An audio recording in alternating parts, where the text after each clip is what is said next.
ಇನ್ನು ಮುಂದೆ ನಿಮ್ಮ ನೆಚ್ಚಿನ ಧಾರಾವಾಹಿಗಳ ಫುಲ್ ಎಪಿಸೋಡ್ಗಳು ಸನ್ ನೆಕ್ಸ್ಟ್ ಆಪ್ನಲ್ಲಿ ಮಾತ್ರ. ಶಂಕ್ರು, ಹೇಳಿ ಅಮ್ಮೋರೆ. ನಾನ್ ಹೇಳಿದ್ ನೆನ್ಪಿಟ್ಕೋ, ಶಾಂತಿನ ನಿನ್ನನ್ನು ತೋರಿಸ್ಲೇಬೇಕು. ಖಂಡಿತ ಅಮ್ಮೋರೆ, ಶಾಂತಿ ಫೋಟೋನ ನಿಮಗೆ ತೋರಿಸ್ತೀನಿ. ನಿಮಗಲ್ದೆ ಬೇರೆ ಯಾರಿಗೆ ತೋರಿಸ್ಲಿ, ನೀವು ಅವ್ರನ್ನ ನೋಡ್ಲೇಬೇಕು. ಅಯ್ಯೋ ಶಂಕ್ರು, ಬಿಟ್ರೆ ಅಚ್ಚು ಮಾತಾಡ್ತಾನೆ ಇರ್ತಾಳೆ. ನಿನ್ನನ್ನ ಈ ಸ್ಥಿತಿಲಿ ಅವರನ್ನ ನೋಡಿದ್ರೆ ಅವನ್ ಗ್ರಹಚಾರ ಬಿಡಿಸ್ತಾರೆ. ಮೊದ್ಲೋಗಿ ಚೇಂಜ್ ಮಾಡ್ಕೊಳಪ್ಪ. ಸರಿ ಅಮ್ಮ. ಹೌದೌದೌದು.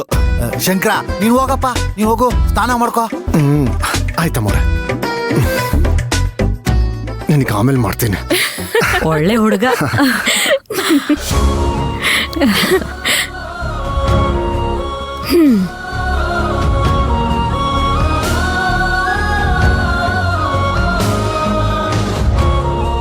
ಯೋ, ನಿಂಗೇನಾದ್ರೂ ಬುದ್ಧಿಗಿದ್ದು ಇದೆಯೇನಯ್ಯ?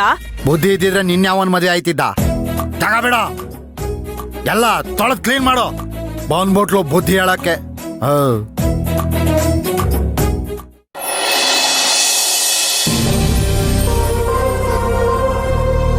ಸುಶಾಂತ, ಏನಪ್ಪ ಮಂತ್ರಂಗ್ ಫೋನ್ ಮಾಡಿದ್ಯಾ? ಏನಂದ್ಲು? ಬೆಳಗ್ಗೆಯಿಂದ ಫೋನ್ ಮಾಡ್ತಾನೆ ಇದೀನಮ್ಮ, ಸ್ವಿಚ್ ಆಫ್ ಅಂತ ಬರ್ತಾ ಇದೆ. ಎಲ್ಲ ಇವಳಿಂದಾನೇ ಆಗಿದ್ದು. ತನ್ ಪಾಡಿಗೆ ತಾನಿರ್ದೆ ಆ ಹುಡುಗಿಗೆ ಅನ್ಬಾರ್ದು ಅನ್ಬಿಟ್ಲು. ಅದು ಒಂದ್ಸಲನ 2 ಸಲನ ಕುಂತ್ರೆ ನಿಂತ್ರೆ ಬಾಯಿಗೆ ಬಂದ ಹಾಗೆ ಮಾತಾಡ್ಬಿಟ್ಲು. ಅದಕ್ಕೆ ಹೀಗೆಲ್ಲ ಆಗಿದ್ದು. ಏನತ್ತೆ ಎಷ್ಟೆಲ್ಲ ಆಗೋಯ್ತು? ಮಂತ್ರ ಇಲ್ದೇ ಇದ್ರೆ ಏನಾಯ್ತು ಇವಾಗ?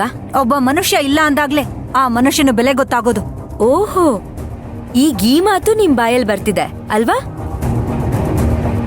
ನೀವೇ ಯೋಚನೆ ಮಾಡಿ ಅತ್ತೆ, ಒಂದ್ ವೇಳೆ ಆ ಮಂತ್ರ ನಮ್ಗೆ ಪರಿಚಯ ಆಗದೆ ಇದ್ದಿದ್ರೆ, ಅವಳನ್ನ ಈ ಮನೆ ಒಳಗಡೆ ಸೇರಿಸ್ಕೊಳ್ದೆ ಇದ್ದಿದ್ರೆ ನಾವೆಲ್ಲ ಬದುಕ್ತಾನೆ ಇರ್ಲಿಲ್ವಾ?